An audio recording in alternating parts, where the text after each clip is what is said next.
Di sini saya akan menjelaskan tentang tahap dan tugas perkembangan anak usia dini. Adapun yang pertama itu tahap perkembangan anak usia dini.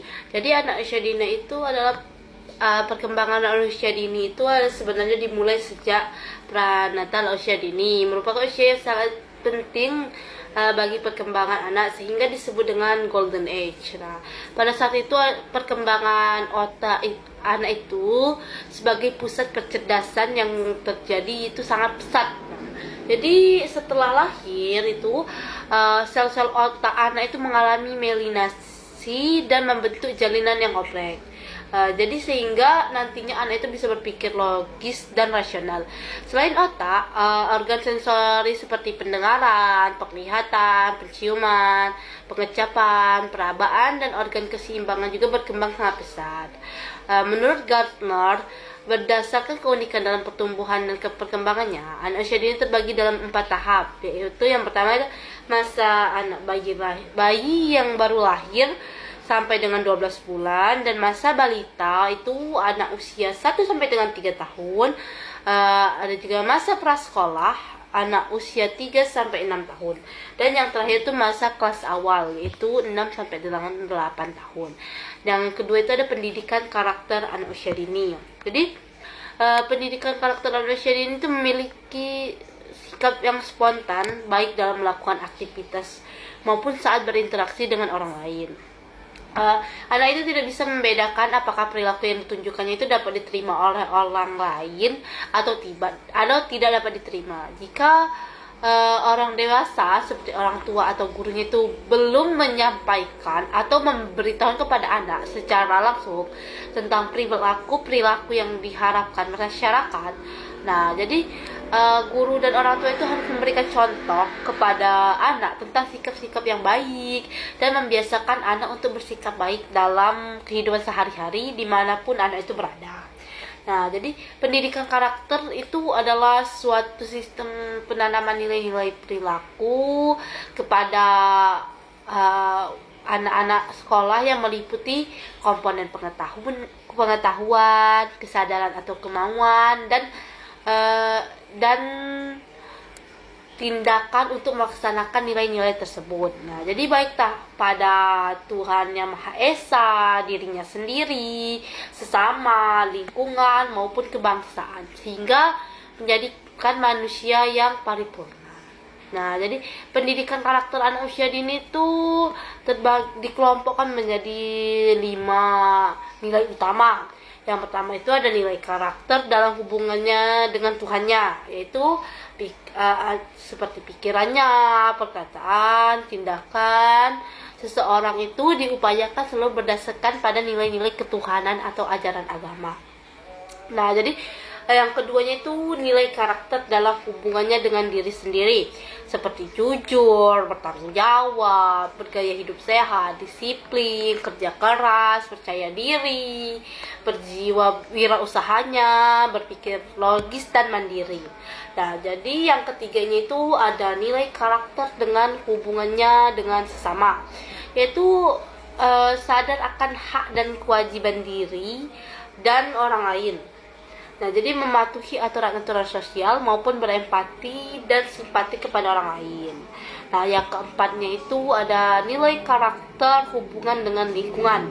Itu berkaitan dengan kepedulian terhadap sosial dan lingkungan, seperti menjaga lingkungan dan tidak berbuat kerusakan terhadap lingkungan tersebut. Nah, yang kelimanya itu ada nilai kebangsaan. Nah, jadi yaitu berhubungan dengan mendapatkan kepentingan bangsa dan negara di atas kepentingan diri dan kelompok. Jadi nilai karakternya itu berupa nasionalis dan menghargai keberagaman. Nah, yang ketiganya itu ada aspek-aspek perkembangan anak usia dini. Adapun aspek-aspek perkembangan usia dini itu yang pertama itu aspek perkembangan kognitifnya ya. Jadi pada proses perkembangan kognitif anak dari kecil hingga dewasa itu melalui 4 tahap perkembangan. Nah, yaitu menurut Sumatri ya dan kawan-kawannya. Jadi pada tahap Yang pertama itu ada tahap sensori motor, yaitu 0 sampai dengan 2 tahun. Nah, jadi pada tahap ini tuh kegiatan intelektual anak itu hampir seluruhnya merupakan gejala yang diterima secara langsung melalui inderanya. Nah, pada tahap ini tuh anak mencapai kematangan dan secara perlahan mulai memperoleh keterampilan berbahasanya. Nah, mereka itu menerapkannya pada objek-objek yang nyata. Pada tahap ini anak itu mulai memahami hubungan antara benda dengan nama benda tersebut. Nah, yang kedua itu ada tahap praoperasional atau 2 sampai dengan 7 tahun. Nah, usia 2 sampai dengan 7 tahun ini anak itu perkembangannya itu sangat pesat dialami oleh anak pada tahap ini tuh. Jadi anak semakin memahami lambang-lambang bahasa yang digunakan untuk menunjukkan benda-benda. Nah, keputusan yang diambil hanya berdasarkan intuisi mereka sendiri, bukan atas dasar analisis rasionalnya. Kesimpulan yang diambil merupakan kesimpulan dari sebagian kecil yang diketahuinya dari suatu keseluruhan yang besar. Jadi anak akan berpendapat bahwa pesawat terbang yang misalnya contohnya itu pesawat terbang berukuran kecil itu karena itulah yang mereka lihat di langit ketika ada pesawat terbang yang lewat. Terus yang ketiga itu tahap operasional kokpit, yaitu ada usia 7 sampai dengan 11 tahun. Pada tahap ini anak mulai berpikir logis dan sistematis untuk mencapai pemecahan masalahnya. Jadi masalah yang dihadapi dalam tahap ini tuh bersifat konkret. Jadi anak akan merasa kesulitan bila menghadapi masalah yang bersifat abstrak. Nah, jadi pada tahap ini anak menyukai soal-soal yang telah tersedia jawabannya. Jadi yang keempat itu ada tahap operasional formal atau yang terakhir itu tahap operasional formal usia 11 sampai dengan 15 tahun. Jadi anak itu pada tahap ini tuh anak ditandai dengan pola pikir seperti orang dewasa. Anak telah menerapkan cara berpikir terhadap masalah yang konkret maupun abstrak. Nah, pada tahap ini Anda sudah mulai membentuk ide-ide dan berpikir tentang masa depan secara realistis. Nah, menurut Hasan Langgulung itu dari pandangan teori Jean Piaget terhadap perkembangan kognitif anak dari semenjak lahir sampai dengan dewasa, dapat disimpulkan itu bahwa ada 3 proses pokok yang terlibat ketika anak-anak bereaksi dan menghasilkan pengalaman ke dalam operasional mental itu. Yang pertama itu ada asimilasinya, yaitu menggabungkan pengalaman baru ke dalam garis-garis besar atau pola-pola yang ada. Yang kedua itu akomodasi, yaitu di mana struktur mental yang ada sebagai respon terhadap lingkungan yang berubah. Yang ketiga itu ada proses paling penting dalam yang mempengaruhi pertumbuhan kognitif, itu adalah keseimbangan. Nah, di mana anak-anak mencapai keseimbangan antara hal yang dulunya sudah dipahami dan kemasukan input atau kemasukan yang baru. Nah, yang keduanya itu ada aspek perkembangan fisiknya. Jadi masa anak-anak awal berlangsung dari 2 sampai dengan 6 tahun oleh para pendidik maka sebagai usia prasekolahnya. Jadi pada awal masa-masa anak dianggap sebagai saat belajar untuk mencapai berbagai keterampilan karena anak itu senang mengulang dan senang mencoba hal-hal barunya. Jadi periode ini, prospek perkembangan fisik ini, anak juga masa penegakan disiplin dengan cara yang berbeda. Jadi ada yang dikenalkan disiplin otoriter, lemah dan demokratis. Nah, ciri khas yang dimiliki fase ini adalah perkembangan dipusatkan untuk menjadi manusia sosial, belajar bergaul dengan orang lain. Nah, jadi yang ketiganya itu ada aspek perkembangan bahasanya. Nah, kemampuan jadi yang ketiga itu aspek perkembangan bahasa itu menurut Johann Amos Comenius dalam Kartini Kartono itu berpendapat bahwa perkembangan bahasa seorang terdiri dari 4 periode perkembangan, yaitu periode sekolah ibu, periode sekolah bahasa ibu, periode sekolah bahasa Latin, periode sekolah universitas. Nah, jadi yang keempat itu ada jenis pola asuh orang tua. Jadi pola asuh orang tua itu adalah menurut dari Sabib Poha mengemukakan bahwa pola asuh orang tua adalah suatu cara terbaik yang dapat ditempuh oleh orang tua dalam mendidik anak sebagai perwujudan dari rasa tanggung jawab pada anak. Jadi peran keluarga itu menjadi sangat penting untuk mendidik anak, baik dalam sudut tinjauan agama, tinjauan sosialnya, kemasyarakatan, maupun tinjauan individunya. Jika pendidikan keluarga dapat berlangsung dengan baik, maka mampu menumbuhkan perkembangan kepribadian anak menjadi manusia dewasa yang memiliki sikap positif terhadap agama, kepribadian kuat dan mandiri. Potensi jasmani dan rohani secara intelektual itu akan berkembang secara optimal. Jadi berikut ada 4 tipe pola asuh yang dikembangkan oleh Baumriet dalam jurnal Agus Daryono. Jadi yang pertama itu ada pola asuh demokratis. Jadi pola asuh demokratis itu apa sih? Yaitu adalah pola asuh yang memprioritaskan kepentingan anak, akan tetapi tidak ragu-ragu mengendalikan mereka.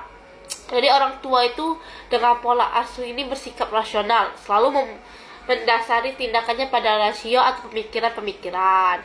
Nah, orang tua tipe ini tuh juga bersikap realistis terhadap kemampuan anak, tidak berharap yang berlebihan yang mampu melampaui kemampuan anaknya. Jadi orang tua tipe ini juga memberikan kebebasan pada anak untuk memilih dan melakukan suatu tindakan dan pendekatan kepada anak bersifat hangat, sehingga hasil dari pola asuh ini menjadikan karakteristik anak yang mandiri, dapat mengontrol dirinya, mampu berhubungan baik dengan teman maupun menghadapi stresnya, mempunyai minat terhadap hal-hal baru dan kooperatif terhadap orang-orang lain. Nah, yang kedua itu ada pola asuh otoriter. Pola asuh otoriter ini cenderung menetapkan standar yang mutlak harus dituruti oleh anaknya. Jadi biasanya dibarengi dengan ancaman-ancaman. Misalnya nih, kalau tidak mau makan maka tidak akan diajak berbicara. Orang tua tipe ini tuh cenderung memaksa, memerintah, menghukum. Nah, apabila anak tidak mau melakukan apa yang dikatakan oleh orang tua, maka orang tua tipe ini tidak segan untuk menghukum anak tersebut. Jadi orang tua tipe ini tidak mengenal kompromi dan dalam mengkomunikasi, biasanya bersifat satu arah.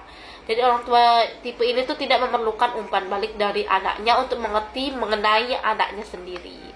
Sehingga pola asuh ini tuh akan menghasilkan karakteristik anaknya yang penakut, pendiam, tertutup dan tidak berinisiatif.